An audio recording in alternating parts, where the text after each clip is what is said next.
我说我读你写中，不用记得多给你，所有个什么都都过路，早报海的个只有，为你家过去走了，躺着爱有点寂寞流血，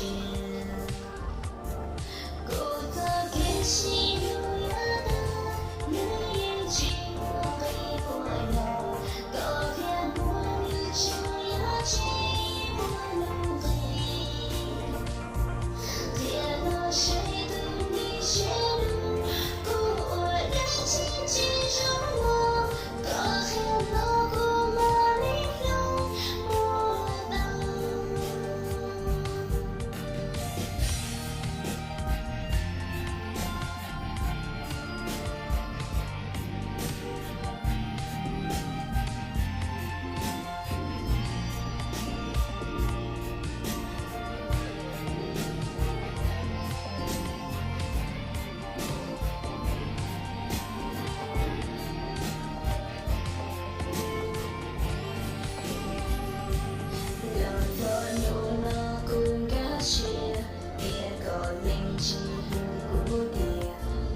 Cô lưu chi, cô là chi hào,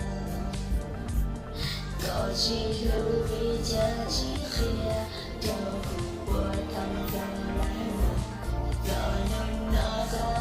chỉ lưu tiền,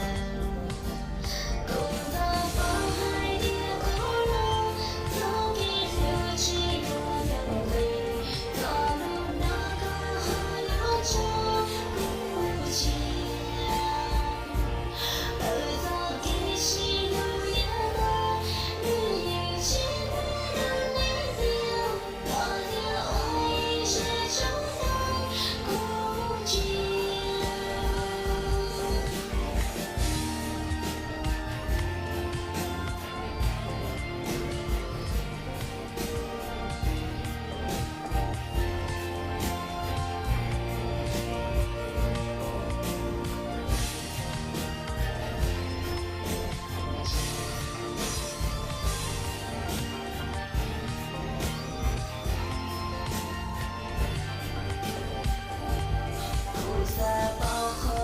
Sẽ cùng mùa thảo đã chỉ đâu cần đầu tiên ý chỉ xa lúc cùng mùa gì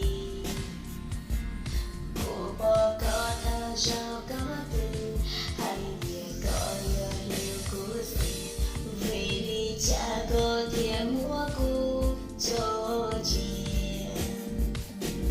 tiền nó say đến đi sẽ đây cô chỉ Hãy subscribe cho kênh